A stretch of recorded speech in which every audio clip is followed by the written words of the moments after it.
Hi, and welcome to Shannie Loves Reading Corner.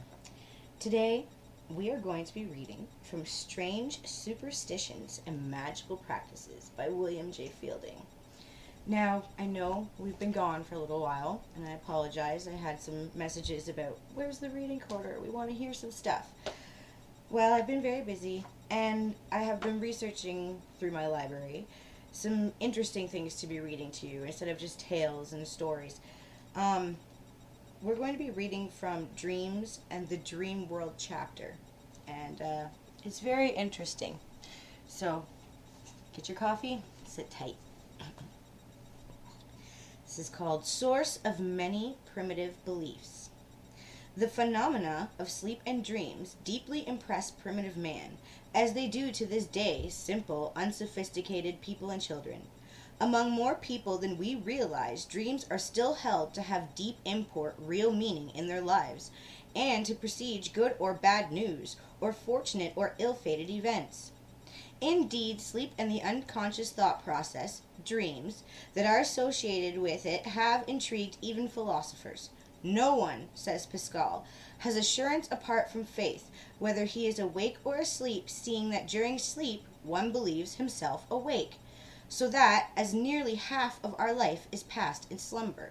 Who knows whether the half that we think is waking may not be another slumber, a little different from the first, from which we awake, thinking that we are going to sleep. The savage accepts the unfolding drama of dreams as a part of his actual experiences. He does not question their reality. Nothing in sensory experience can be more real than a gripping dream. Even when one is half awake, it still tenaciously dominates the mental process, the uncritical imagination of the subconscious, and every aspect of the physical organism, the interrelationship of mind and body being what it is. If the savage dreams that he is fighting, hunting, or traveling, he believes he has actually engaged in the illusionary experience. The reality of the dream while it lasted was certainly as real as any event in his waking moments. Even an experience in actual life may seem vague, unreal, dreamlike after a lapse of time. Thus, the distinction between the actual and fictitious is not always clearly defined. As has been proved all too often in the experiences of imaginative, hallucinatory persons, who even among those of more normal disposition.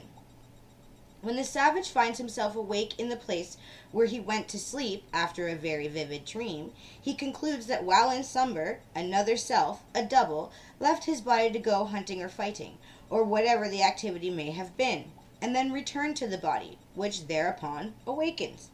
This phase of dualism of the human personality has been widely believed in among savages and barbarians, and it subsequently influenced traditional thought down through the centuries.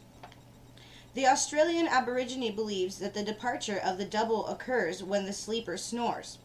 If by chance the double does not return, the body does not awake. Therefore, one must be careful to avoid waking a sleeper suddenly, because his spirit or soul might be far away. The awakening of the sleeper should be done slowly and precautions taken to give the absent double time to return. In certain parts of India, it is considered tantamount to murder to change the face of a sleeper, whether by painting it, masking it, or applying mustaches, because the double, not being able to recognize his bodily abode, cannot return to it, and so the physical body dies. The double, however, may survive the body that it has left, to lead an independent existence. This the savage is certain of, because time and time again in his dreams, the spirit of departed relatives and friends have returned to visit him. His association with them was as real and normal as it was before their physical decease. Therefore, the actual existence of their double was a fact not to be disputed or doubted. The double is incorporeal like a shadow. The shadow of the body is considered by many primitives as the soul or spirit, as we all have already noted. Savages at the equator, where bodies have no shadow at noon, do not leave their habitations at that hour for fear of losing their soul and thus dying. The incidence of death seemed a logical coincidence to the primitive mind only as a result of wounds and injuries, or of old age and illness. Sudden natural death, or death from causes that showed no obvious external manifestations, was invariably attributed to the black magic of the enemy. It may have been that a sorcerer had abducted the victim's double, or an evil spirit had waylaid him in a nocturnal meandering and prevented him from returning to his corporal habitat. Diseases were generally regarded as being caused by the spirits of discontent relatives. Among many primitives it was supposed that the spirits of the departed had the power to return and cause disease and death to the other members of the family.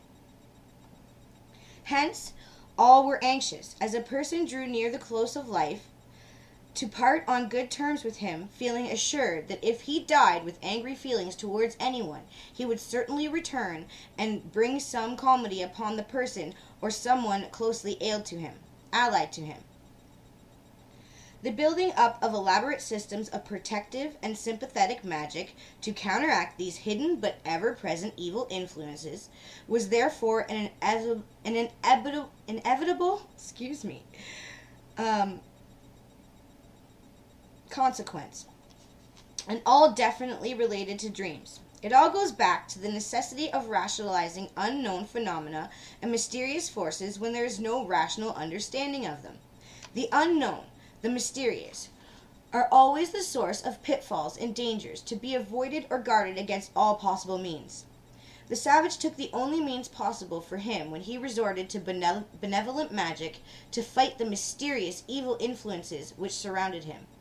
In a sense, there are rudiments of scientific thought in this premise, as experimentation, or the attempt to understand unknown phenomena through working hypothesis, is a fundamental of the scientific method. Of course, the scientist, having traveled further along the hard road of human experiences, and having behind him accumulated knowledge of the centuries, knows that his attempts are tentative and experimental. Our savage ancestor, however, lacking both knowledge and assurance, a feeble creature in the hostile world, succeeded primarily in helping to build up a set of primitive mores and folklore, which did serve a useful purpose along the trail of primordial life. But mores and folklore tend to become anything but tentative, and finally crystallized into rigid social dogma. Really interesting, isn't it? How what they believed in and how they thought their dreams made them a double.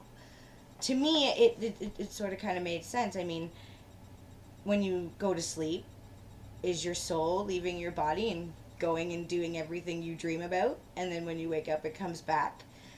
I can get where they believed in that and thought that. And I can totally get where they feel that if you leave a deceased loved one in a bad way, that they'll come back and cause disease or ailment upon you or your family or loved ones, anyone that they feel negative towards. It's something that, it totally makes sense. I mean, to this day, we still believe in stuff like that. So it's very cool. Tomorrow we're going to do the mythology of daydreams of young humanity.